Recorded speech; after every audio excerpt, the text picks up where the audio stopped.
네, 한 주간 잘 지내셨습니까? 네, 오늘 주님의 기도로 이 시간 시작하도록 하겠습니다. 성부와 성자와 성령의 이름으로. 하늘에 계신 우리 아버지의 이름이 거룩히 빛나시며 아버지의 나라가 오시며 아버지의 뜻이 하늘에서와 같이 땅에서도 이루어지소서. 오늘 저희에게 일용할 양식을 주시고 저희에게 잘못한 일을 저희가 용서하오니 저희 죄를 용서하시고 저희를 유혹에 빠지지 않게 하시고 악에서 구하소서. 아멘. 성부와 성자와 성령의 이름으로. 아멘. 우리는 1장 그리스도 공동체들에 대한 내용들 계속해서 나가고 있습니다. 사도행전의 요약문이라고 하는 초대교회 공동체의 모습들을 잘 드러낸 그것들을 연구를 하고 있었고, 그 본문들 안에서 우리는 7가지 요점을 이제 얘기를 했었습니다. 사도들의 가르침을 듣고 형제적인 친교를 나누고 빵을 떼어 나누고 그리고 기도와 성전에 출입하면서 이제 늘 기도했다라고 하는 이 초대교회 공동체들의 4가지 행동과 그리고 거기에 대한 반응들, 백성들이 어떤 반응을 보였는가, 어떤 이적과 표징들이 일어났는가, 신자들이 증가했는가에 대해서 하나하나 이제 사실 살펴보고 있고, 그 7가지 본질적 요소들 가운데에서 이제 그 4개의 충실성이라고 표현한 것들의 두 번째 거 하다가 끝까지 못 가고 갔죠. 이제 62쪽 맞죠? 62쪽 C항부터 아마 나가게 될 겁니다.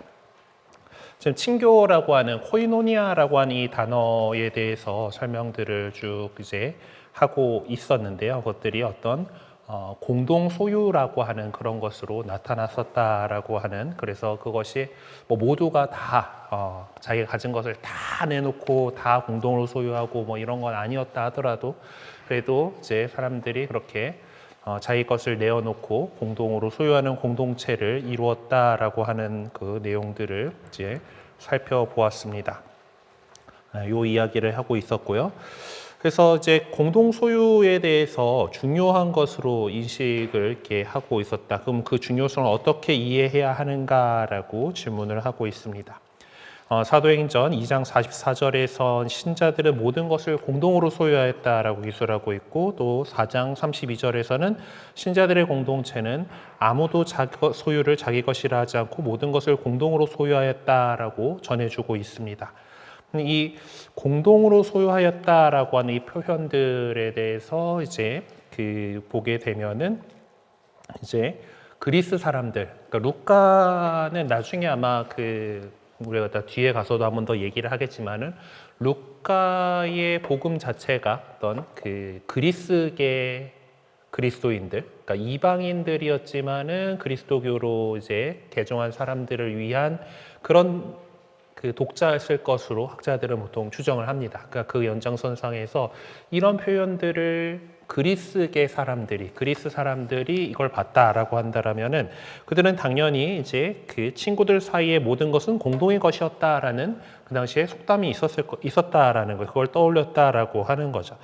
그래서 특히 이제 4장 32절에 나오는 아무도 자기 소유를 자기 것이라 하지 않고라는 표현은 이 친구들 사이의 모든 것은 공동의 것이었다라는 그 표현과 거의 같다고 볼 수 있다라는 겁니다. 자, 그런가 하면은 사도행전의 이제 4장 32절에 신자들의 공동체는 한 마음 한 뜻이 되어라고 이렇게 전해주고 있는데, 이제 그 한 뜻이라는 표현 역시도 이 그리스 세계에서 친구 관계를 규정할 때 사용하던 표현이었다라고 해요.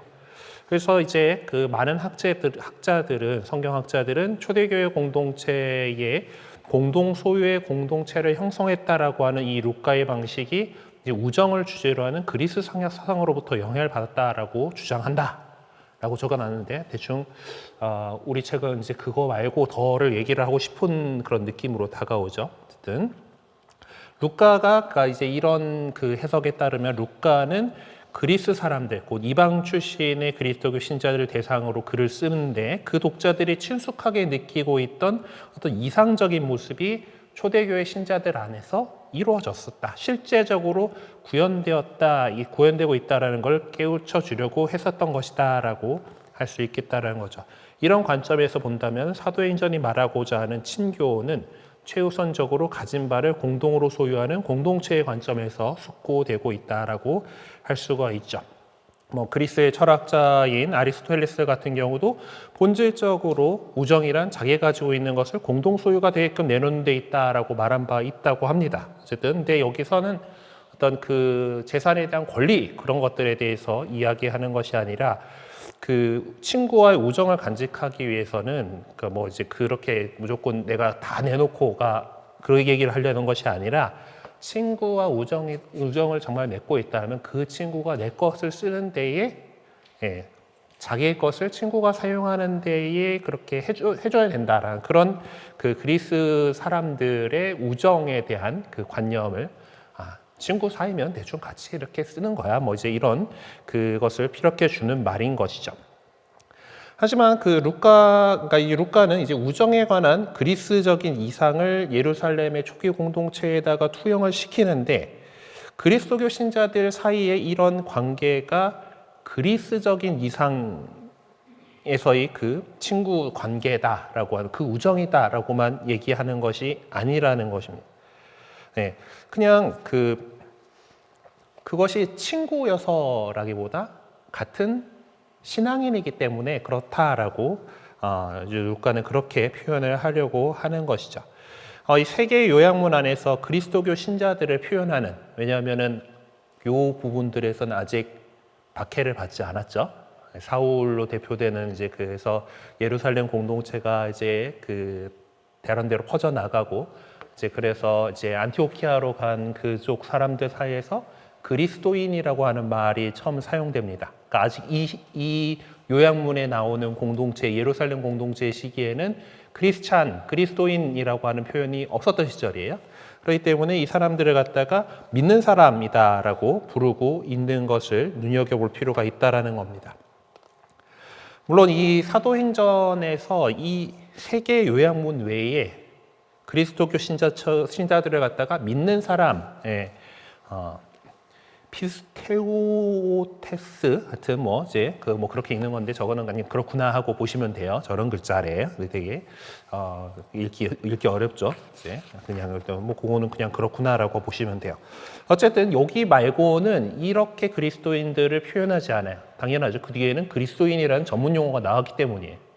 어쨌든 그래서 믿는 사람이라고 이렇게 하고 있는데 그리스도교 신자들이 이 나눔의 삶을 구체적으로 살아가게 된 이유가 우정 때문에 그런 것이 아니라 그들의 공동적인 신앙 때문이었다라는 결론을 내릴 수 있다라는 겁니다. 사실 초대교회 신자들의 믿음은 구원에 대한 확신을 갖게 하는 근거였기 때문에 그들은 나눔의 실천적인 삶을 역동적으로 살아갈 수 있었던 것이죠. 첫 번째 요약문인 2장 47절에서는 주님께서는 날마다 그들의 모임에 구원받을 이들을 늘 보태어 주셨다라고 전해주고 있습니다. 그러니까 이 초대교회 신자들은 스스로가 구원받은 자들이 되었다는 인식을 갖고 있음을 확인시켜 주는 것이죠. 여러분도 그런 확신을 갖고 계십니까? 네, 우리 구원받은 사람들이에요. 네, 당신은 구원받을 수 있습니까? 라고 물어봤을 때 우리 천주교 신자들이 글쎄요 이제 하는 그런 반응들을 이제 보게 되는데 우리 다 세례 받았죠. 네, 세례 받음으로써 하나님의 자녀가 되었고 예수 그리스도를 통해서 우리는 구원받은 사람들입니다. 물론 내가 죽기 전에 꿋꿋하게 나는 하느님 안 믿습니다 하고 이렇게 배신을 다 이렇게 하면은 하나님께서 그것까지 고쳐놓고 이렇게 할 수는 없겠지만은 기본적으로 우리가 뉘우치고 그분께 돌아간다라고 마음을 둔다라고 한다라면은 하나님께서는 우리를 구원하시고 그것이 약속되어 있는 사람들. 초대교회 신자들 역시 그 확신이 있었던 거고 오늘날 우리 역시 그 확신을 가지고 살아가야 되는 거예요. 우리가 구원받는 거는 예수 그리스도를 믿기 때문에 구원받는 것이지 그리고 믿는 사람으로서 우리가 당연히 그 믿음에 합당한 실천들을 하는 거죠. 우리를 구원해 주시고 우리를 사랑하시는 하나님께서 제일 좋아하는 일을 하려고 하는 겁니다.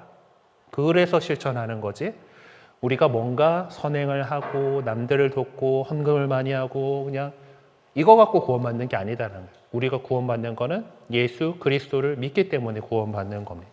하여튼 기본적으로 교회 공동체는 구원받은 이들, 구원받은 자들이다라고 하는 그런 공통의 인식을 갖고 있었습니다. 그래서 이 공통의 믿음과 구원에 대한 공통의 희망이야말로 자연스럽게 그들이 보다 진정한 친교의 공동체를 이루게 하는 핵심 요소들이었다라는 것을 알 수 있게 됩니다. 자, 그러면 초대교회 신자들이 어떤 방식으로 공동소유의 공동체를 이룰 수 있었는지를 살펴봅시다. 과연 루카는 우리에게 어떻게 전해주고 있습니까? 4장 34절에서 그들 가운데에는 궁핍한 사람이 하나도 없었다라고 전해주고 있어요. 여기서 사용하고 있는 표현 형식은 우정에 관한 그리스적인 주제와는 그런 테마하고는 상관이 없습니다. 오히려 이것은 신명기에 너희 가운데에는 가난한 이가 없을 것이다 라고 하는 어떤 그 언약 그런 의미로서 하나님께서 그 이제 약속된 땅에 들어간 그 백성들에게 가난한 이가 그러니까 뭐 우리 책의 표현은 너희 가운데 가난한 이가 없도록 하여라라고 했고, 영어로 저 부분들을 찾아보게 되면은 shall이라고 하는 걸 you shall 하고 써요. 그러니까 그 shall은 뭐 그렇게 될 것이다라고 하지만 그러해야 한다 뭐 하는 그런 의미도 갖고 있잖아요. 어떤 의미적으로 어떤 그런 약속을 언약의 의미로서 또 권고의 의미로서 이제 그것을 띠고 있다라는 거죠.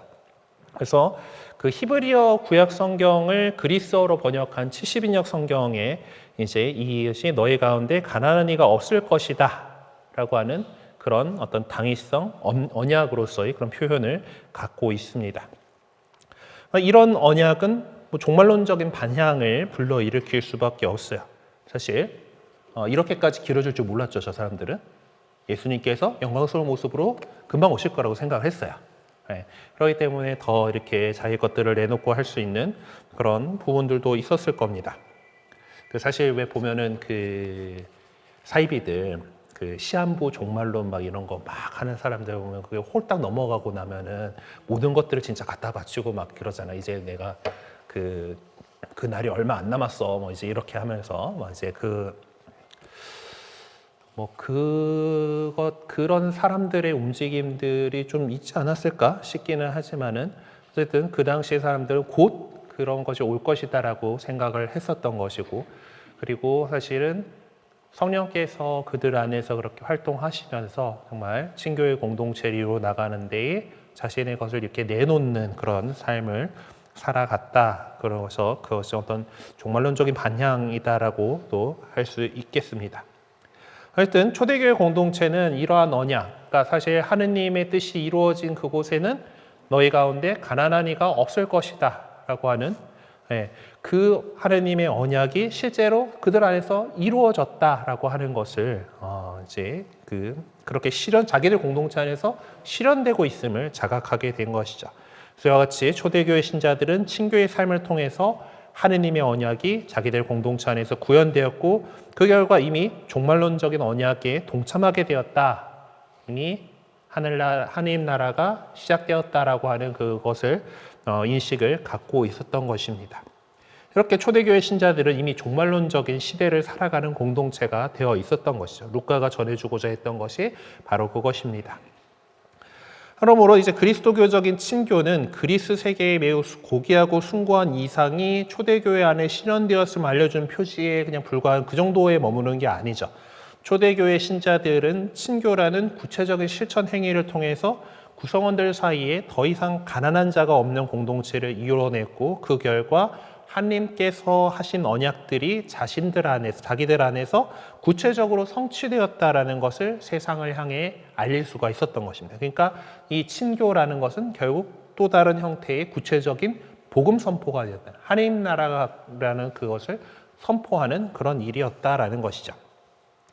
어쨌든 제 사도행전에서는 2장 42절에 코이노니아라고 하는 이 용어가 딱 한 번 사용되는데, 그것이 얼마나 풍부한 의미를 지니고 있는지 이렇게 살펴보고 있었습니다.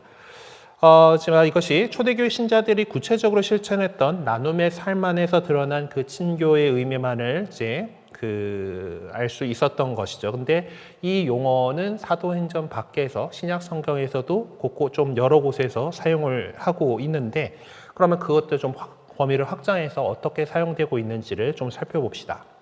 사도 바오로는 자기 자신의 서간에서 이 코이노니아라고 하는 단어를 여러 차례 사용을 하고 있는데요. 첫 번째로는 모금이라는 구체적이고 실천적인 행위를 통해 이루어지는 신자들 상호 간의 연대성을 표명하기 위해서 사용됩니다. 이제 서간들 나중에 이제 살펴보게 되면은 이제 바오로 사도께서 예루살렘 공동체가 많이 박해를 받고 어려웠잖아요. 그러니까 아무래도 그렇기 때문에 그쪽에 그 신자들을 돌보기 위한 성금을 다른 공동체들에서 이렇게 그 해서 가져가려고 하는데 이제 그런 부분들에서 이 코이노니아라는 단어가 쓰입니다. 여기에 나오는 로마서 15장 26절이나 코린토 후서 8장 4절이나 9장 13절 같은 곳에는 여러분이 이제 성경에서 우리말로 찾아보게 되면 친교라는 단어를 찾아볼 수가 없어요. 그런 거면은 이제 로마서 15장 16절의 그 표현은 마케도니아와 아카이아 신자들이 예루살렘에 있는 성도들 가운데 가나안이들에게 자기들의 것을 나누어 주기로 결정하였기 때문입니다라고 번역한 나누어 주기로에 해당하는 말이 이게 또 레이저 안 나오냐? 나누어 주기로라고 결정하였다라는 것이 코이노니안이라고 하는 단어를 그렇게 번역을 해놨어요. 그러니까 이 맥락에 맞게끔 번역을 하기 때문에 그랬죠. 자, 그 다음에 이제 코린토 후서 8장 4절 같은 경우에는 뭔가 참여하는 성도들을 위해 구제 활동에 참여하는 특전을 달라고의 그 참여하는에 해당하는 말이 코이노니안입니다. 이 참여하는이 여기 코이노니안에 해당하는 거죠. 이게 디아코니아스라는 봉사죠. 이것이 구제 활동에 대한 거고 뒤에 하기오스 성도들 거룩한 사람들에 대한 구제 활동, 봉사 활동에 참여하게 하는 뭐 이제 이런 그 의미로서 이렇게 연결이 됩니다.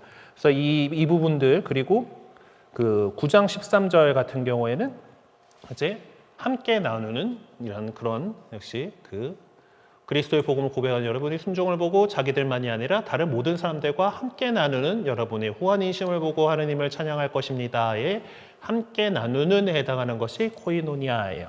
근데 뭐 이제 이런 식으로 여기 그 어떤 그 서로 정말 실천적으로 그 나눔하는 행위들 거기에 참여하는 행위들을 갖고 코이노니아라고 하는 단어를 사용하고 있습니다. 그리고 두 번째는 그리스도교 신자들이 성령과 그리스도와 영적으로 맺고 있는 관계를 표명하기 위해서 사용됩니다.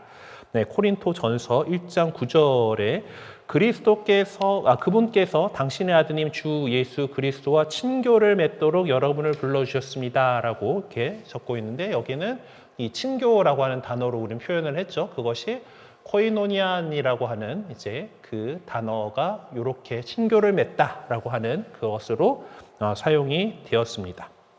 그리고 필리피서 2장 1절에도 이제 역시 친교를 나누고 그러므로 여러분이 그리스도 안에서 격려를 받고 사랑에 찬 위로를 받으며 성령 안에서 친교를 나누고 애정과 동정을 나눈다면 이렇게 했는데 이게 그 되게 문장 구조가 A 뭐 이렇게 해가지고 좀 비슷비슷하게 나가요. 그러니까 그리스도 안에서 이제 어떤 격려를 받고, 그러니까 그리스도 안에서 격려를 받고, 그리고 아가페죠. 아가페 사랑에 찬 위로를 받고, 그리고 성령 안에서 프네오마토스 성령 안에서 친교를 나누고, 그리고 애정과 동정을 나눈다라고 이제 그렇게 되어 있죠. 이제 그런 식 구조로 이렇게 되어 있는데 여기 친교를 나누고라고 하는 이 부분이 코이노니아라고 하는 단어를 사용하고 있습니다. 여기서 이제 구체적으로 친교가 나와요. 그래서 하느님하고 또 그리스도와 또 이제 그런 관계를 얘기를 할 때도 사용을 하고, 그 다음에 이제 같은 믿음을 살아가는 자들끼리 어떤 관계를 표명하는데도 이 코이노니안이라고 하는 단어를 사용합니다. 갈라티아서 이제 2장 9절에 보면은 이제 그 예루살렘 사도회의에 대한 이야기를 이렇게 하고 있는 부분인데, 그리고 교회의 기둥으로 여기는 야고보와 케파와 요한은 하느님께서 나에게 베푸신 은총을 인정하고 친교의 표시로 나와 바르나바에게 오른손을 내밀어 악수하였습니다라고 하는 친교의 표시로라고 하는 그 부분에 이 코이노니안이라고 하는 단어를 사용을 하고 있어요. 그래서 그러니까 에모이하고 나하고 바르나바한테 오른손을 내밀었는데 그게 친교의 표시였어. 뭐 이런 식으로 직역을 할 수 있는 그런 구조로 되어 있습니다. 그래서 친교의 표시라는 표현으로 나오고 있고, 필레몬서 1장 6절에는 이제 우리 안에 있으면서 우리 그리스도께 이끌어 주시는 모든 선을 깨달아 그대가 더 활발히 믿음에 동참할 수 있기를 바랍니다라고 번역을 했는데, 앞쪽에 이제 어떤 동참하다 이제 이런 것들로 코이노니아를 우리 성경이 번역을 했죠. 근데 이것도 역시 믿음에 동참하다라는 건 뭐예요? 그러니까 결국 이 같은 공동체 안에서 그리스도인으로서의 그 관계 안에 들어가다라고 하는 것이겠죠. 그래서 그 친교의 모습을 그렇게 표현을 하고 있습니다. 요한서간에서는 이제 바오로 사도가 언급한 세 번째 관점, 그 믿음을 살아가는 자들끼리 맺은 관계를 표명하기 위해서 이제 사용이 되고 있어요. 그래서 요한 1장 3절에 보면은 이제 여러분도 우리와 친교를 나누게 하려는 것입니다. 우리의 친교는 아버지와 또 그 아드님이신 예수 그리스도와 나누는 것입니다. 라고 아예 친교라고 번역이 되어 있는 부분인데, 여기들도 다 코이노니안이라고 하는 그 단어를 사용을 하고 있습니다. 그래서 우리와 친교, 그러니까 공동체 그리스도인들 사이의 친교, 그리고 2번의 뜻이었던 그 하느님과 예수 그리스도 아버지와 그 성자와의 어떤 친교를 나타내는 그런 말로서 사용을 하고 있어요. 이 시점에서 우리는 친교라는 용어를 루카가 어떤 맥락에서 사용했는지를 잘 봐야 합니다. 이미 살펴본 바와 같이 루카는 친교에 대해 언급하고 나서 즉시 물질적인 재산의 공동 소유에 관해서 언급을 하고 있어요. 이렇게 루카는 친교와 물질의 공유를 직접적으로 연계시키고 있는 것이죠. 그런 의미에서 친교라는 용어를 통해서 표명하고자 했던 사도행전에서의 의미는 공동체적인 삶을 지니고 있는 여러 관점 중 하나에 불과한 것으로도 볼 수 있습니다. 이렇게 사도행전에서는 같은 믿음을 고백하며 살아가는 공동체 안에서 믿는 사람들 간의 친교는 자연스럽게 물질적인 것을 나누는 삶으로 연계된다는 것을 지적하고 있습니다. 그런데 믿는 사람들이 수직적으로 하느님과 맺고 있는 관계는 필연적으로 믿는 사람들이 어떻게 상호간의 수평적인 관계를 맺어야 할지를 규정해 줍니다. 그러니까 하느님하고 친교를 맺고 있는 사람이다라고 하면은 당연히 그런 사람들끼리 그 주변에 있는 공동체의 다른 사람들과 어떻게 친교를 맺어야 할 것인가. 그래서 같은 믿음을 고백하는 신앙인은 하느님의 자녀라는 인식을 공유해야 하고 그것이 연대성의 인식을 가져야 한다는 거죠. 그렇기 때문에 공동체 안에 가난한 이가 있다라면은 필연적으로 가진 것을 나누어서 더 이상 가난으로 인해 고통받는 사람이 없도록 해야 했다라는 거죠. 그런 공동체가 바로 친교의 공동체인 것이죠. 이렇게 믿음은 친교를 바탕으로 믿는 사람들 간의 일치가 이루어지게 하는 원동력이고 뿌리였다라고 이제 할 수 있는 것입니다. 자, 그러면은 또 그 다음에 나온 것이 이제 한마음 한뜻이 된 공동체라고 하는, 그러니까 정말 이 그리스도교 신자들이 진정으로 일치하고 있었다는 것을 나름대로의 표현 방식을 통해서 부각을 시키고 있어요. 첫째로 이제 사도행전 4장 32절에서 한마음 한뜻이라는 표현을 들 수가 있고, 또 사도행전 2장 46절에서 이제 뭐나 4절이나 5장 12절에서는 한 마음으로라고 하는 이제 부스게 있고, 2장 44절에서 모두 함께라고 하는 그런 것들을 있는데, 일단 요것들에서 한마음 한뜻이라고 하는 걸로 번역된 것이 까르디아 카이 프시케 미아라고 하는, 지금 우리 책에는 뒤에 프시케 카르디아 카이 프시케만 했는데, 카르디아는 마음하고 뜻인데 미아가 빠져가지고 하나가 좀 빠지긴 했어요. 뒤에 나와요. 이제 A에 보면은 프시케 미아까지 다 나와야죠. 옆에 이제 보면은 어쨌든 뭐 그렇고, 그 한 마음으로라고 하는 호모가 보통 하나 같은 뭐 이런 거잖아요. 호모, 헤테로, 생물 시간에 들어보신 적 있으십니까? 네, 유전자 뭐 이런 거 할 때 호모냐 헤테로냐 뭐 이제 이런 것들이 있는데, 이제 그것이 이제 요 그리스어에서 나온 그거예요. 그러니까 호모는 같은 그래서 왜 동성애자를 호모다라고 얘기하는 거가 그 같은이라는 뜻이거든요. 호모가 이제 그래서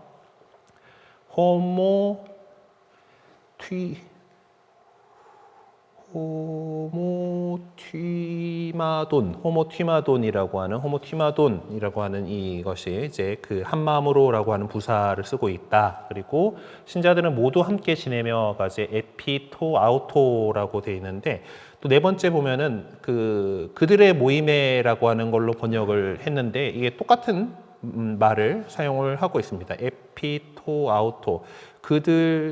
그들의 모임에가 더 오히려 직역한 것 같은 그런 모습인데 이것이 하여튼 모두 함께로 번역될 때도 있고 그들의 모임에라고 이제 번역될 때도 있었습니다.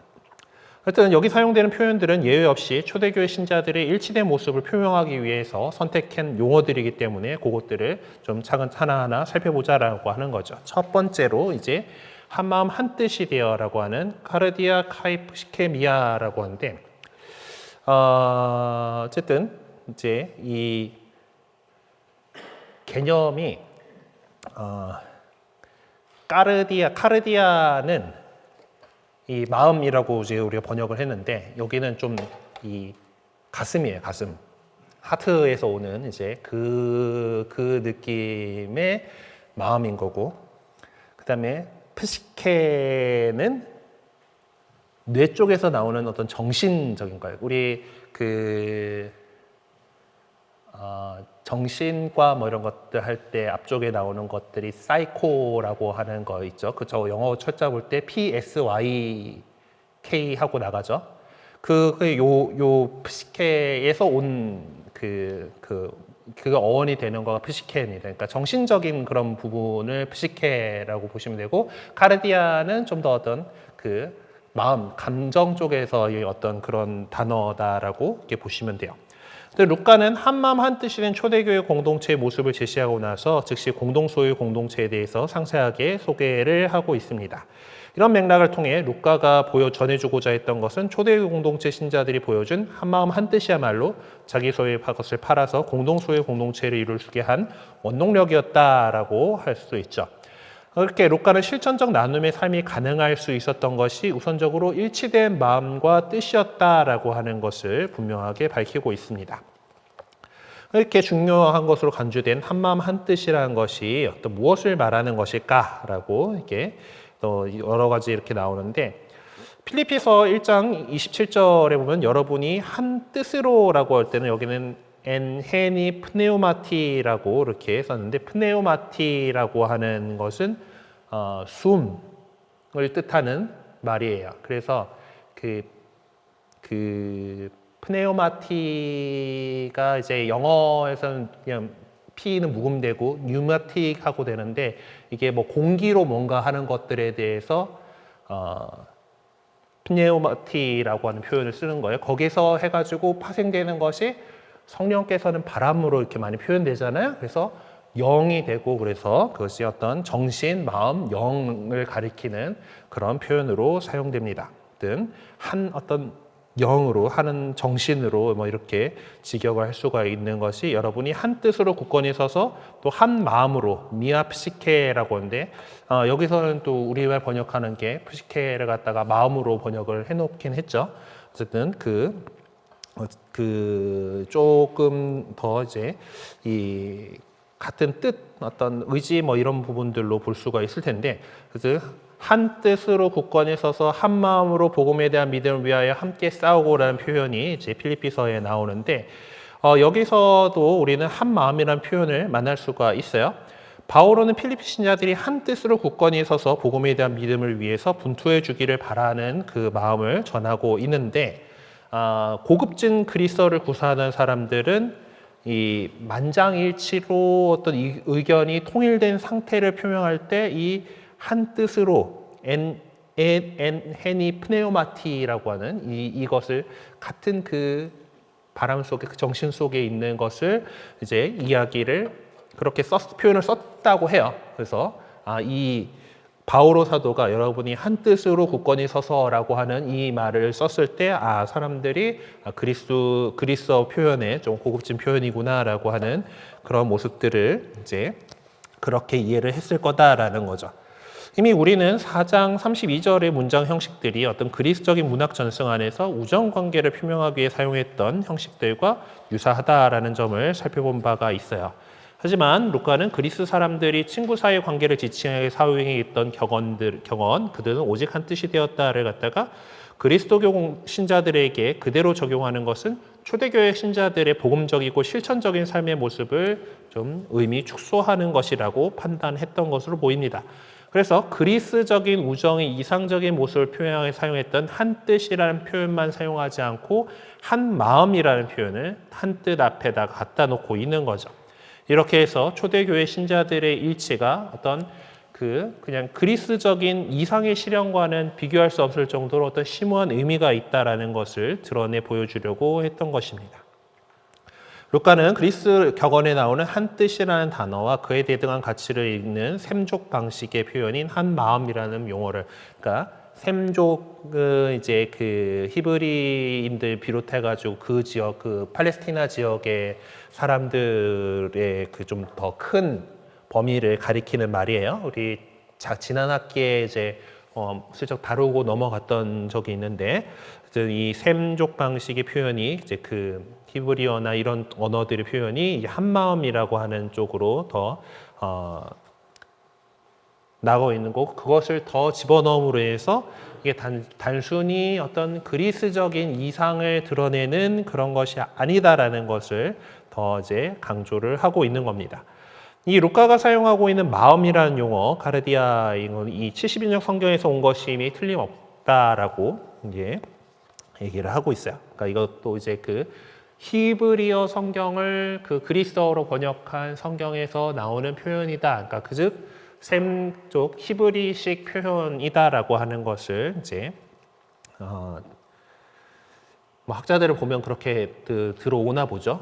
그래서 굳이 이제 한 뜻이 좀 그리스적인 표현이고 한 마음이다고 하는 것은 히브리어적인 표현이다라고 하는 것을 정도로 이해를 하시면 되겠습니다. 하여튼 루카가 이 용어를 의도적으로 사도행전 4장 32절 속에 삽입했다라고 한다라면은 이 지나치게 그리스적이 되어버릴 수 있었던 본문에 역시 성경적인 색채를 루카가 더 가하기 위해서 그렇게 했을 거다라고 볼 수가 있겠죠. 하여튼 뭐 이런 설명이 옳다면 인간 존재에 있어서 두 개의 상이하면서도 보완적인 구성 요소로서 마음과 정신을 구분하는 인간학적인 개념을 여기에 대입시킬 이유조차 없어지게 하여튼 뭐 설명을 되게 뭐 이렇게 해놨는데 어쨌든 그것들 뭐 인간의 어떤 정신과 뭐 이제 이런 것들을 갖다가 막 구분해서 보려고 하는 것들이 그런 시도들이 이제 있는 거를 설명을 뭐 이제 넣어 보려고 했는데 어쨌든 이 재입시키 이유조차 없어지게 되는 어쨌든 뭐 그거를 그냥 당연한 거다. 어쨌든 루카가 이렇게 어떤 히브리어 성경과 헬레니즘에 사용된 언어 표현을 동시에 갖다 쓴 이유는 공동 소유의 그 공동체를 이룰 수 있었던 근저에 초대교회 신자들의 마음과 뜻이 갈라지지 않고 하나가 되었다라고 하는 것을 표명해 주기 위해서입니다.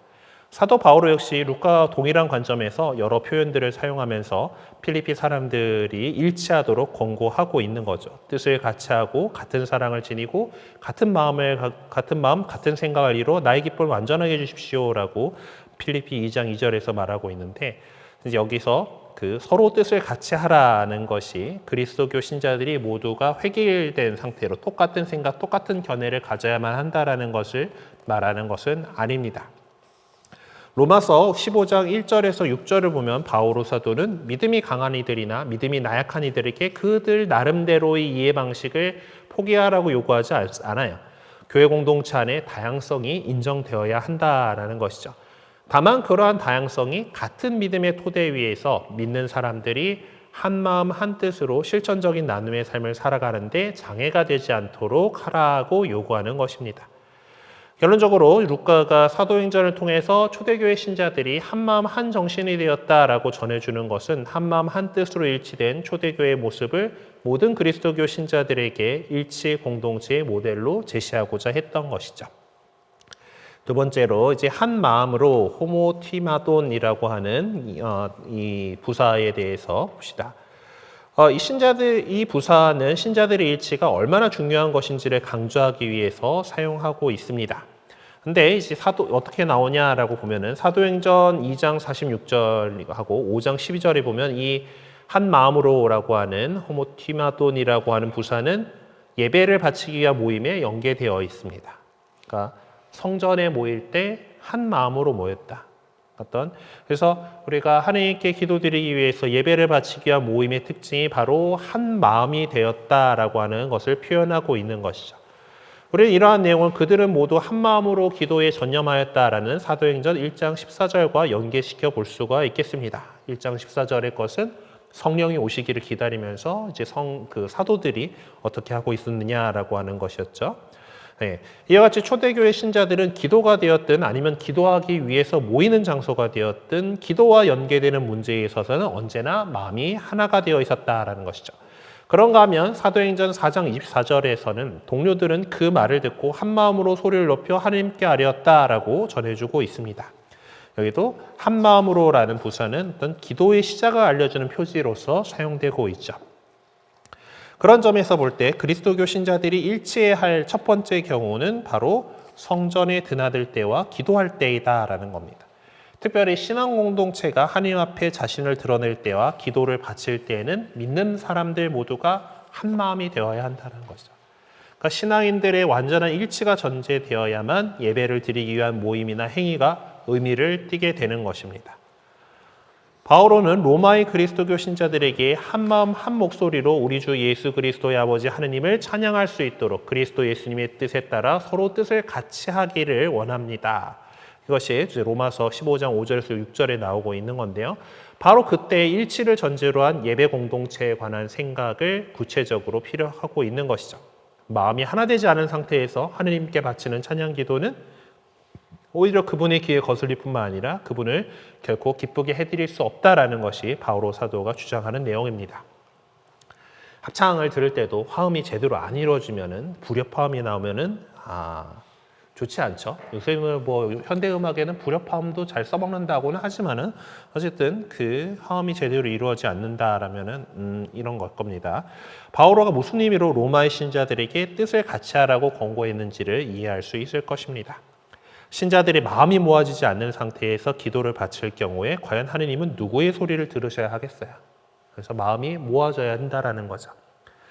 그래서 미사에서 우리 시작하면은 참여예절하고 그 자비송하고 대형광소 요새 사수시기를 안 합니다 하고 나서 신부님이 본기도를 바치죠. 우리는 본기도라고 표현을 했습니다만은 라틴어 제목은 콜렉타예요. 모으다. 그러니까 이 미사 안에서도 시작절에 그 시작의 시기의 맨 그 마지막 부분에서 하는 신부님이 대표로 바치게 되는 이 본기도는 신자들의 마음을 그렇게 모으기 위한 게 모음기도라고 직역할 수가 있는 겁니다. 그러니까 그렇게 그러니까 미사 때 구조 봅시다. 그 인사 서로 성호 긋고 인사 나누고 그러고 나서 참여해자 하죠. 내가 그동안 이리저리 잘못 살았던 거에 대해서 반성하고 그러고 나서 하나님께 참여드리는 대형방송하고 그리고 마음을 그렇게 모아가지고 우리 오늘 이 지향을 가지고서 또 보통 이제 그날 전례의 중요한 것들이 본기도 내용 안에 들어가게 돼요. 신부가 대표로 바치게 되지만은 그 끝에 우리 어떻게 합니까? 아멘 하고 응답하죠. 아멘은 무슨 뜻이에요? 그렇게 되기를 바랍니다. 맞습니다. 그러니까 앞에 대표가 한 기도에 대해서 나도 동의합니다. 같은 뜻이 한 뜻이 되겠습니다. 라고 하는 거예요. 그러고 나서 이제 하느님의 말씀을 듣고 쭉 이어지게 되는 거잖아요. 그래서 마음을 우리가 모으는 것들이 이제 그 예배에 있어서 중요한 일이다라는 것을 강조하고 있습니다.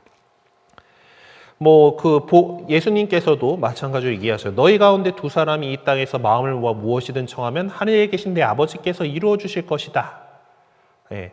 그렇기 때문에 하느님께 또 용서받기 위해서 사람들이 서로를 먼저 용서해야 되고 저희 잘못한 일을 저희가 용서하니 저희 죄를 용서하시고라고 하잖아요. 그렇죠? 그리고 하느님께 제물을 바치기 전에 먼저 형제와 화해를 해야 된다라는 거죠. 하느님의 자녀인 신자들은 먼저 서로 간의 일치를 이루며 살아야만 하늘에 계신 아버지의 뜻을 따라 사는 것이 됩니다. 그래서 그때서야 신자들은 신자로서의 정체성을 살아가게 되는 것이죠. 초대교회 신자들이 이렇듯 성전에 모일 때와 기도할 때에 한마음이 되어 있었다라는 사실은 그들이 하느님 앞에 나서기 위한 조건들을 온전히 충족시켰다는 것을 의미합니다. 그러기에 이 공동체는 모든 시대의 그리스도교 공동체들에게 표본적인 공동체로서의 의미를 지니게 되죠. 루카가 사도행전을 통해서 보여주고자 했던 것이 바로 그 점이었습니다. 네, 세 번째로 이제 에피토아우토라고 하는 표현을 이제 모두 함께 그들의 모임에로 이제 번역되고 있는 것이 이 표현은 루카가 복음서에서 한 번, 사도행전에서 5번 사용하고 있대요. 아무튼 즐겨 쓰는 표현에 속한다고 할 수 있다고 하는데 이 정도로 즐겨 쓰는 표현이라고 할 수 있는 건가? 어쨌든 매번 동일한 의미로 사용되는 건 아니지만은 이 그리스어 에피토아우토라고 하는 동일한 표현이 사용되고 있지만 맥락에서는 이제 막 모두 그 한 자리에 또 뭐 함께 뭐 이렇게 번역이 되고 있습니다. 어쨌든 번역이야 뭐 문맥에 따라서 달라진다 하더라도 그 용어가 갖고 있는 본래의 장소적인 의미는 훼손되지 않습니다. 두 곳 다 모두 같은 장소에라는 의미를 이제 내포하고 있는 것이죠. 그런가 하면 사도행전 1장 15절에도 같은 용어가 사용되고 있습니다. 그 자리에는 120명가량 되는 무리가 모여 있었다. 그래서 그 자리에는 이라고 우리말 번역을 하고 있는 것들에도 전체적으로 또 다 함께라는 의미로 그러니까 120명가량 되는 무리가 다 함께 모여 있었다라고 하는 의미로 이해할 수가 있습니다. 여기도 역시 장소적인 의미가 그대로 보존되고 있는 것이죠. 근데 사도행전 2장 44절과 사도행전 2장 47절의 표현은 샘족식의 표현으로부터 영향을 받은 것으로 보입니다. 그렇대요. 네, 이런 것까지 연구하는 것이 학자들인 거니까, 든 그것이 이 사도행전 2장 44절에 나오는 모두 함께라는 표현이 이제 성경 안에서 45번 사용된대요. 네, 이제 그것이 대부분 이제 히브리 말로 야하드나 야흐도라는 이제 그 모두 함께라는 의미로 번역되고 있다라는 겁니다. 그 같은 사실은 그들의 모임에라는 것이 그 에피토아우토가 그 모두 함께라는 것과 관계가 있다라는 것을 암시해 주는 것이라 하겠죠. 이 용어는 결과적으로 장소적 의미와 공동체적 의미를 모두 포괄하는 개념으로 사용되고 있는 것입니다. 바오로는 여러분이 교회 모임을 가질 때에라고 하는 말로 시작되는 코린토전서 11장 18절에서 코린토에서 무슨 일이 일어나는지에 대해서 언급하고 있어요. 곧이어 20절에서 여러분이 한데 모여서라고 말하는데 그거에 에피토아우토라고 하는 이 표현을 사용하고 있습니다. 그들이 모임에라는 이 표현이 여기서는 사람들이 모이는 장소를 지칭하는 것이 아니라 사람들이 모여 형성된 교회를 지칭하고 있는 것이죠. 네. 교회는 사람들의 공동체입니다. 그렇죠? 영적인 개념이에요. 그리고 우리는 그 교회는 박해받지 않는 곳에서 교회는 모이기 쉬우려고 성당을 짓습니다. 네, 성당과 교회의 그 개념 차이는 이런 거예요. 그러니까 교회는 공동체인 거고 그 교회가 이 청파동 본당 공동체라고 하는 이 교회가 모이기 위해서 청파동 성당을 짓는 거죠. 그 성당을 중심으로 페리시 본당이라고 하는 공동체가 모이는 겁니다. 이제 그래서 개신교회가 워낙 자기네들 그냥 무슨 교회를 워낙 하다 보니까 우리는 좀 성당 이렇게 표현들을 하게 되는데 거기에 우리 성당에 대비되는 개념의 건물이라고 한다면 예배당인 거죠. 예배당인 건데 하여튼 우리 역시 교회다라고 하는 거 늘 잊지 마시기 바랍니다.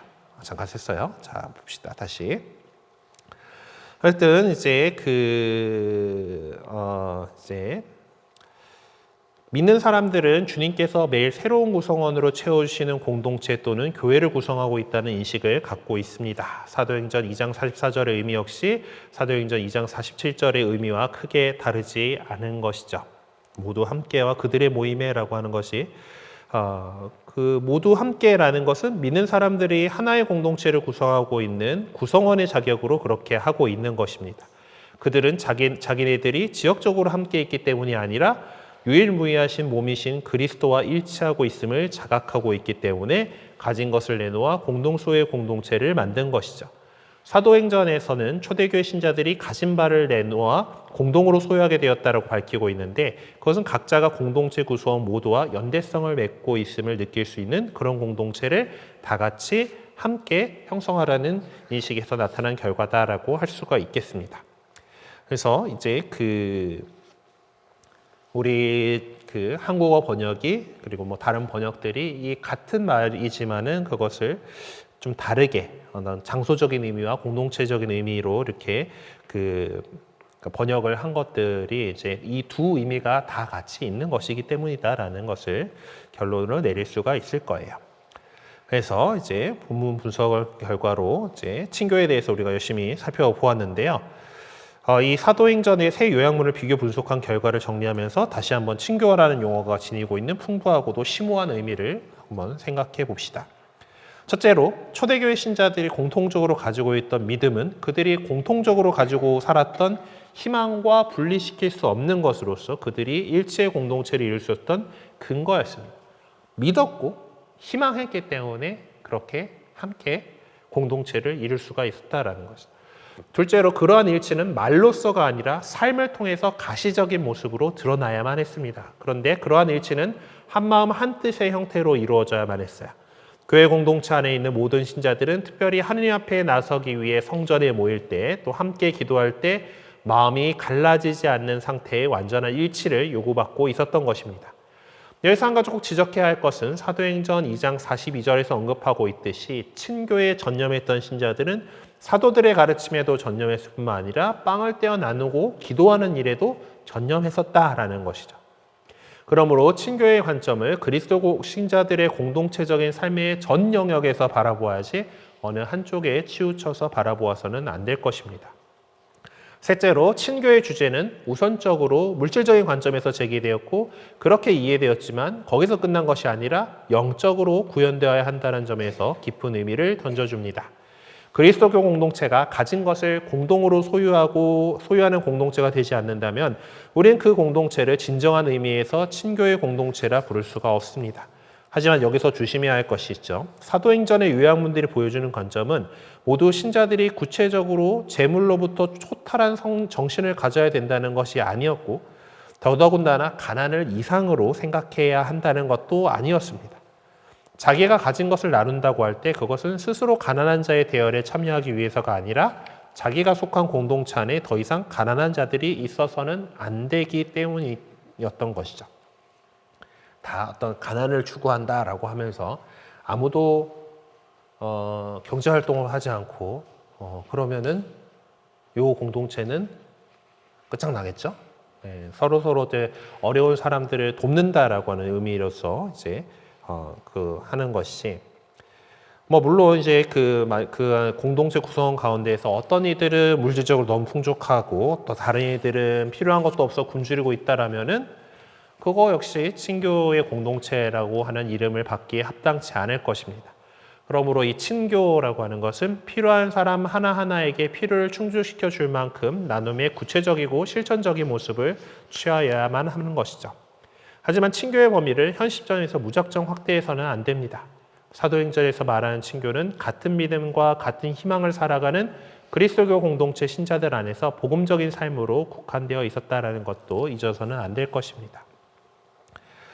루카는 이처럼 초대교회 공동체 신자들이 실천적으로 살았던 공동체적인 삶을 상세하게 묘사해 주면서도 이상하리만치 애덕에 대해서는 언급하지 않습니다. 까리타스라고 하는 애덕에 대한 것들을 그들 사이에 가난한 사람이 없었다라고 이렇게 하는데 가난한 사람들을 돕고 또 어려운 사람을 돕고 하는 이제 그런 이 애덕에 대해서는 얘기를 하지 않아요. 실질적으로 사도행전에서는 그 사랑이라는 용어를 사용하지 않습니다. 하지만 사도행전이 친교에 부여하고 있는 개념이 그리스도교적인 애덕의 가장 순수한 강령을 형성하고 있다는 것에 의심할 여지가 없습니다. 결과적으로 루카는 친교의 모습이 완전하게 구현되기 위해서는 애덕의 실천이 구체적으로 이루어져야 한다는 점을 지적하고 있는 것이죠. 우리가 깨달아야 할 내용이 바로 그것이고 루카의 신학적 의미를 이해한 자들은 그 의미를 자신의 삶 안에서 구현하도록 초대받고 있는 것입니다. 자, 그리고 그 다음에 친교 한참 우리가 겨우 얘기했고 이제 지난 시간으로부터 이어가지고 친교에 대해서 엄청나게 얘기를 했죠. 그래서 이 빵을 떼어 나눔에 대해서도 이제 살펴보도록 합시다. 초대교회 신자들이 충실하게 살아온 복음적 삶의 세 번째 형태는 빵을 떼어 나누는 행위입니다. 빵을 떼어 나눈다는 표현은 맥락적으로 볼 때 공동체 구성원들이 같은 빵을 나눔으로써 한 공동체를 이루고 있음을 드러내 보이는 전례적인 행위로서의 의미를 지니고 있습니다. 한 식구다라는 거죠. 같은 빵을 나눴다라는 거.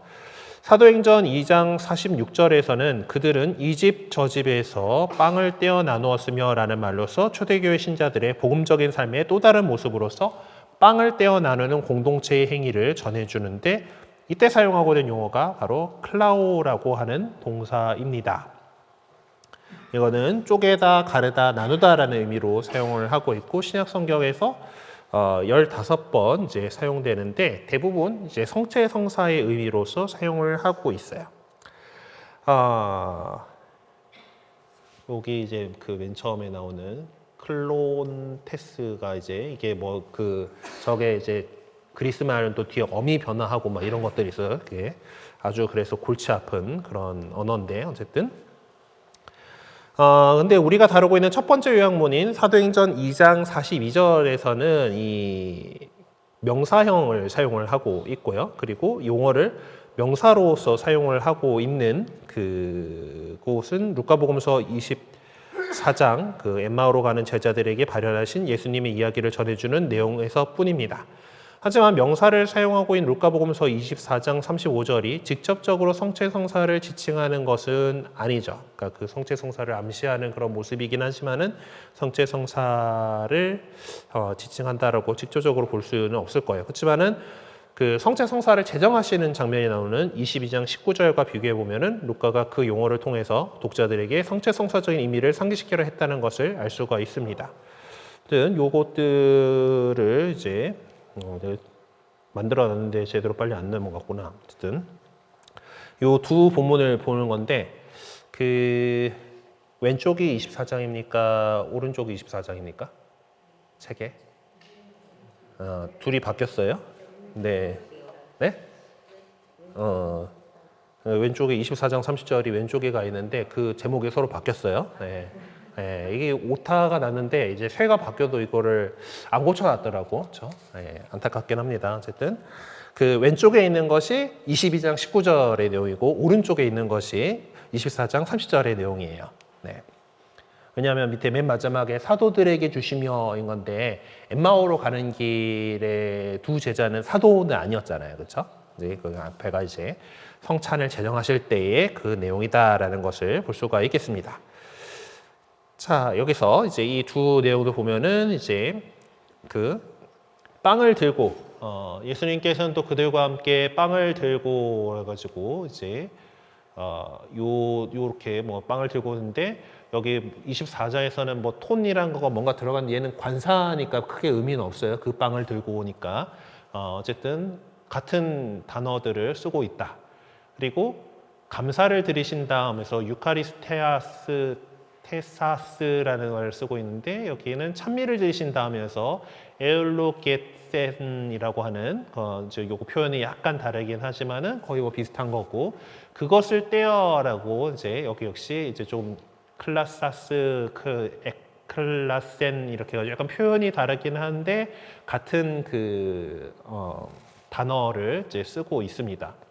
하여튼 그 떼어라고 하는 이제 이런 용어들을 이제 사용을 하고 있는데 여기서 다시 한번 사도행전 2장 46절의 내용을 이제 다시 보죠. 그들은 이 집 저 집에서 빵을 떼어 나누었으며라고 이렇게 얘기를 하는데 사도행전 2장 46절에서 초대교회 신자들이 집집마다 돌아다니면서 음식을 함께 나누었음을 상기시켜주는 가운데에 이 성체성사적인 의미를 내포하고 있는 빵을 떼다라고 하는 용어를 사용을 하고 있습니다.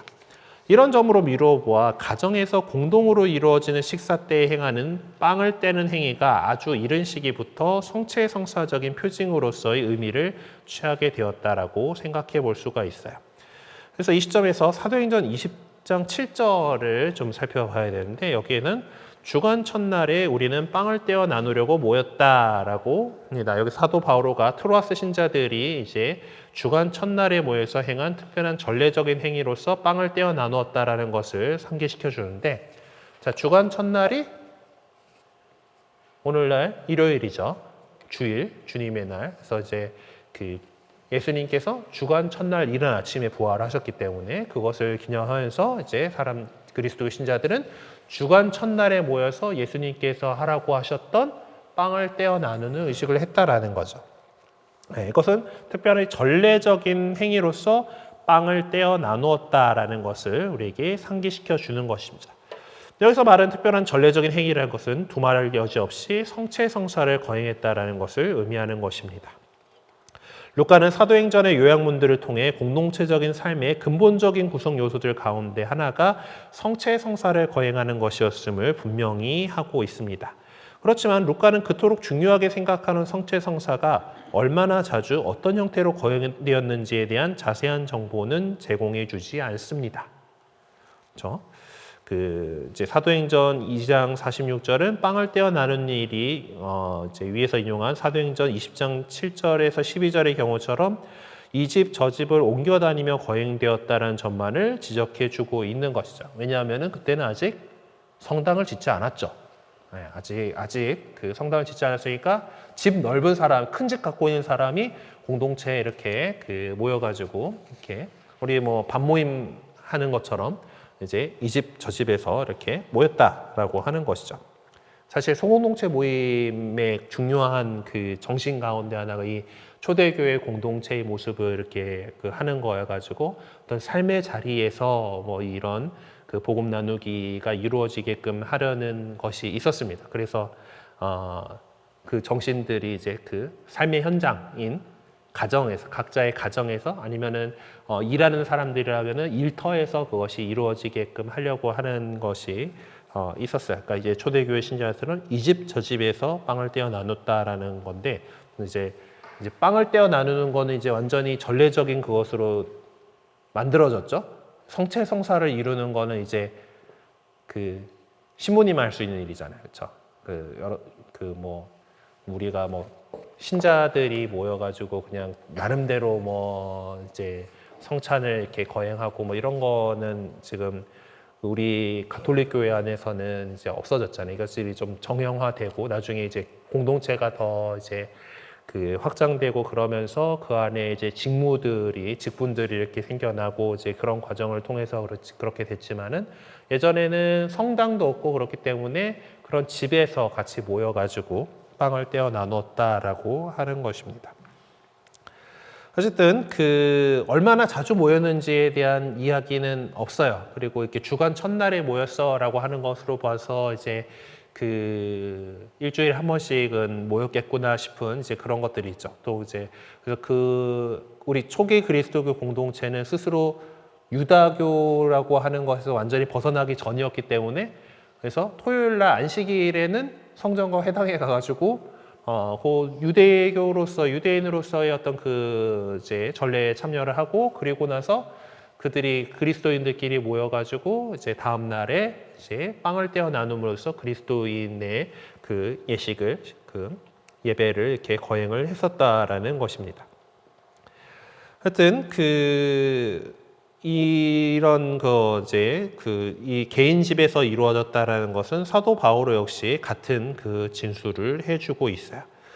그리고 또 이런 정보들을 토대로 누가 함께 성체성사에 참여하고 있는지를 구체적으로 제시해 보임으로써 특정 공동체 구성원만이 성체성사에 참여할 수 있었다라는 결론을 내릴 수가 있습니다. 지금은 우리가 예비 신자분들도 미사에 그냥 다 같이 참여하면서 성찬 전례를 같이 참여를 하잖아요. 근데 옛날에는 그 말씀의 전례까지만 예비 신자들이 참여를 하고 그분들을 이제 데리고 나가서 교리 교육을 더 이렇게 하고 성찬 전례에 참여하는 것은 신자들만이 그렇게 했었습니다. 이제 지금 우리나라 같은 경우 그것들을 그렇게 분리해가지고 하고 막 이제 이렇게 할 수가 없었어가지고 이 성찬 전례는 원래 신자들이 참여하는 그런 것이었다라는 거죠. 물론 이제 이 루카의 이 맥락들 안에서 이 특정한 공동체의 구성원들이 누구였는지를 직접적으로 응답하고 있지는 않습니다만은 않고 이제 빵을 떼어 나누었다라는 사실을 지적하기 직전에 친교에 대해서 언급을 했죠. 그러니까 즉 초대교회 신자들이 공동체의 구성원으로서 서로를 잘 알고 있을 뿐만 아니라 연대성에 대한 인식도 강하게 갖고 있고 서로의 필요를 충족시켜 줄 수 있도록 노력하고 있는 공동체였다라는 것을 확인시켜 주는 것입니다. 딱 그렇게 그 공동체였다라는 거죠. 자, 근데 사도행전 2장 42절에 빵을 떼어 나누고라고 하는 것이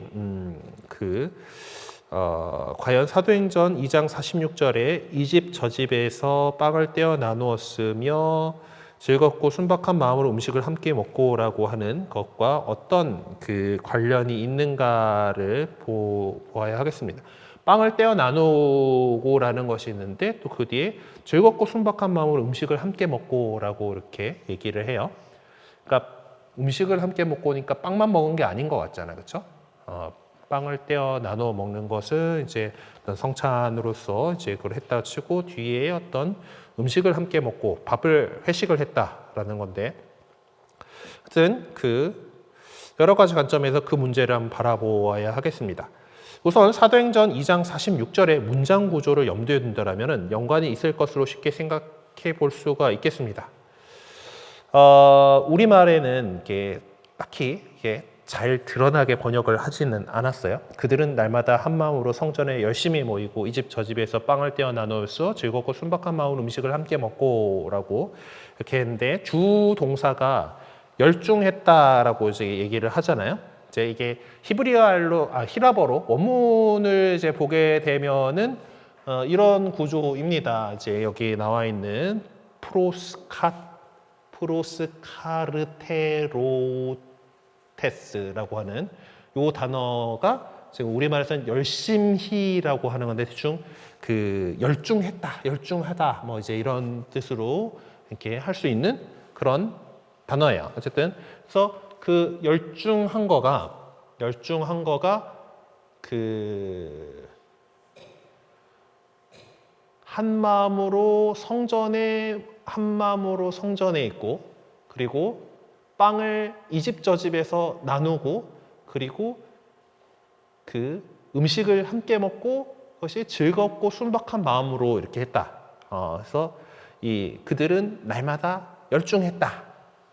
그 성전의 모임에 열중했고 이 집 저 집에서 빵을 떼어 나눔에 열중했고 그리고 음식을 함께 먹음에 열중했고 그것은 즐겁고 순박한 마음으로 그렇게 했다라고 하는 구조로 되어 있습니다. 그래서 지금 여기에 주된 동사가 열중했다라는 동사인데 이제 전념했다 번역되는 동사와 이제 42절에서 전념했다라고 하는 그거와 같은 단어다라는 거예요.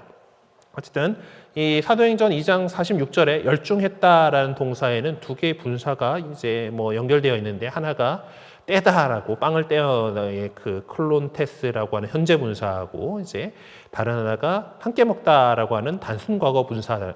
이 현재와 단순 과거의 시제 문제로 뭐 이렇게 해가지고 구분을 하는데 나도 잘 모르겠어요.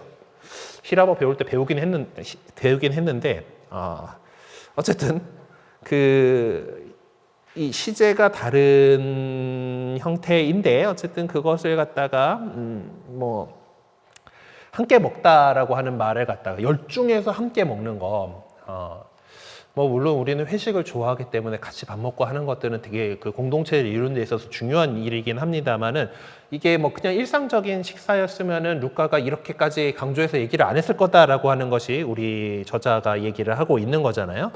그러니까 이 빵을 떼어 나누고 또 이렇게 즐겁고 순박하고 함께 모여서 뭐 이제 그 함께 먹었다라고 하는 것을 왜 강조해주고 특히 즐겁고 순박한 마음의 상태에 관해서 언급했던 것일까? 예.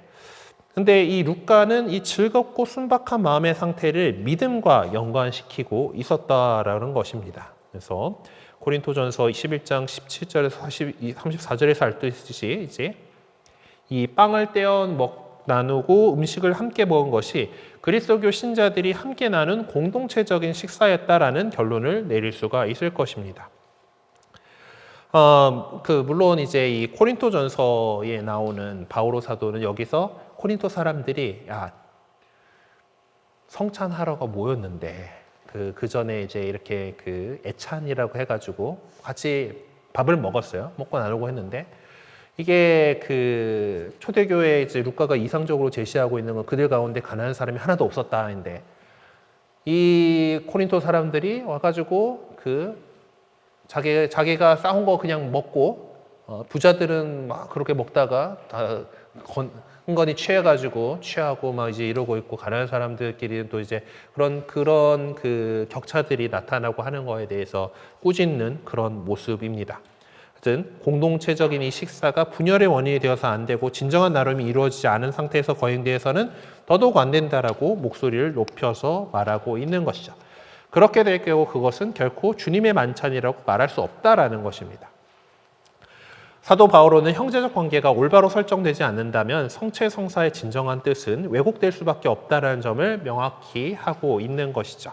자, 그런데 사도 바오로와 달리 루카는 사도행전 2장 42절과 46절을 통해서 초대교회 신자들이 보여준 긍정적인 모습만을 전해주고 있습니다.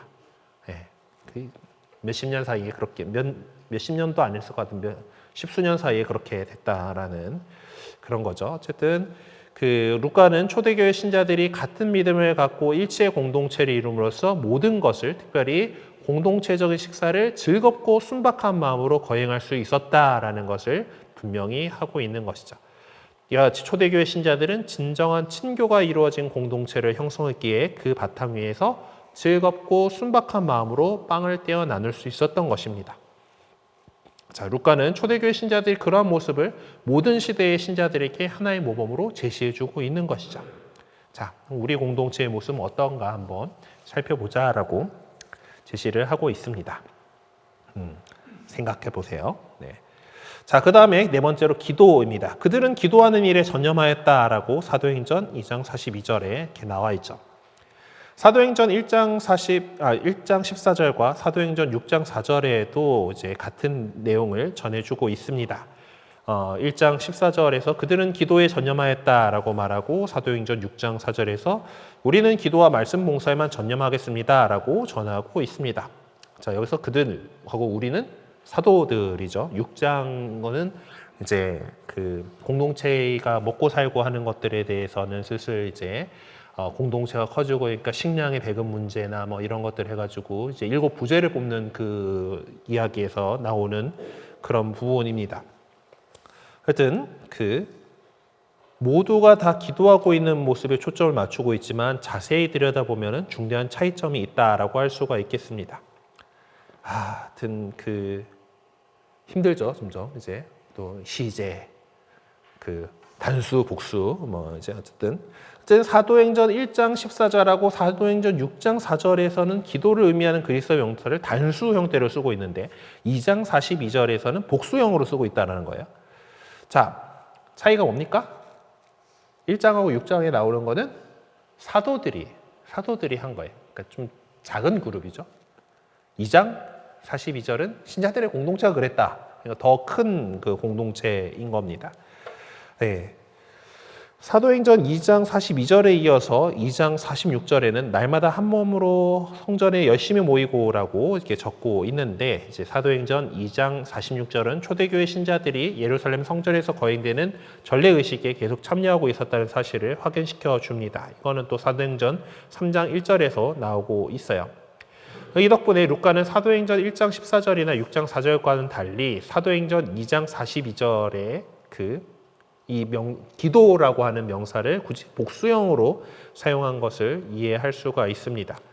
다시 말해 루카는 초대교회 신자들이 기도하는 일에 전념했다는 사실을 전해주면서 유다인들의 전례 기도문들을 염두에 두고 있었던 것으로 보여요. 그러니까 초대교회 신자들이 성전에서뿐만 아니라 또 음식을 함께 들기 위해 이 집 저 집에 모일 때도 기도를 바쳤는데 이처럼 그 초대교회 신자들이 실천했던 바를 구체적으로 루카는 지적해 줌으로써 그들이 어느 장소에서 기도를 했느냐라는 사실보다는 하느님을 찬양했다는 사실에 더 주안점을 두고 있습니다. 초대교회 신자들이 유다인들이 사용하던 어떤 그 전례력에 충실했다고 해서 그들의 성전이나 회당같이 특별하고도 제한적인 장소에만 기도했다라는 것은 아니죠. 사도행전에 나타난 상당한 지표를 통해서 여러 곳에서 기도했다라는 것을 알 수가 있습니다. 어쨌든 지금까지 살펴본 내용들을 토대로 간단하게 정리를 해봅시다. 사도행전의 저자인 루카는 초대교회 공동체가 주님이신 예수님께서 공생활하실 때 그러했던 것처럼 공동체의 삶과 활동에 중대한 순간을 말 때마다 기도하는 모습을 간직하고 있었다라는 것을 전해주고자 했던 것으로 보입니다. 네. 예수님께서도 보면 중요한 어떤 일들, 특히 사도들을 뽑기 전이라던가 이제 순환하기 전이라던가 그럴 때는 홀로 어디 외딴 곳에 가서 기도하셨었잖아요. 그 모습들이 이제 그 초대교회 공동체 역시 계속해서 기도하는 모습으로 이렇게 드러나고 있었다는 거예요. 궁극적으로 루카가 전하고자 했던 것은 초대교회 공동체가 공동체의 실존을 가능케 했던 원동력인 기도를 통해서 하느님과의 관계를 표명하고 있었을 뿐만 아니라 그러한 관계를 기도를 통해서 생생하게 간직하고 있었다라는 점입니다. 그런 점에서 사도행전 2장 42절은 교회의 근본적인 실존을 형성케 하는 것이 무엇인지를 구체적으로 전해주고 있다라고 할 수가 있겠습니다. 그래서 우리가 지금까지 상세하게 분석한 내용들을 한마디로 요약한다라면 사도들의 가르침에 뿌리를 내리고 있는 초대교회 공동체는 빵을 떼어 나누고 기도하는 삶에 전념함으로써 스스로가 그리스도교 공동체임을 세상을 향해서 드러내 보였을 뿐만 아니라 바로 거기서 늘 새로운 활력을 얻고 있었다라는 것이죠. 그래서 그 빵을 떼어 나누고 기도한다라고 하는 지금도 우리가 계속하고 있는 그걸 통해서 우리가 이 그리스도 공동체가 세상을 향해서 그리고 그 빵을 떼어 나누면서 늘 활력을 얻고 있었다라는 것. 요한 바오로 2세 교황님께서 교회는 성체성사로 산다라고 하는 회칙을 통해서도 강조하신 것처럼 우리 교회는 이 서로 빵을 떼어 나눔에서 그 모든 것들이 그 힘을 얻고 출발하는 것입니다. 네, 오늘 여기까지 나가는 게 맞았나 아니면 더 나가기로 되어 있었는데 제가 사실 PPT를 여기까지밖에 안 만들었거든요. 우리 여기까지 맞아요? 네네, 그래요, 맞죠? 네, 오늘 좀 빨리 끝난 것 같긴 한데, 네, 제가 뭔가 좀 더 옆으로 새지 않았다라는, 그 교제에 충실하게 해놨다라는 것을 이제 볼 수가 있겠네요. 어쨌든, 오늘은 조금 일찍 끝나긴 했는데, 어쨌든 지금까지 해가지고, 4가지 서로 이제 사도들의 가르침을 듣고, 친교를 이루고, 빵을 떼어 나누고, 기도에 전념했다라고 하는 이 4가지 충실성에 대한 내용들을 함께 살펴보았었습니다. 네, 시간이 조금 남았기 때문에 혹시 질문을 하고 싶은 것들이 있으신 분이 있을까요? 네, 그래도 뭐 빨리 끝내주는 게 좋겠죠. 네, 저도 이제 힘들기도 하고, 어쨌든 이 시간 또 함께 해주신 하느님께 영광 드리면서 마치도록 하겠습니다. 정말 궁금하신 거가 있으면은 뭐 유튜브 댓글 통해서 이제 좀 물어보셔도 되겠습니다. 성부와 성자와 성령의 이름으로 아멘. 영광이 성부와 성자와 성령께 같이 이제 항상 영원히 아멘. 성부와 성자와 성령의 이름으로 아멘. 네, 수고하셨습니다.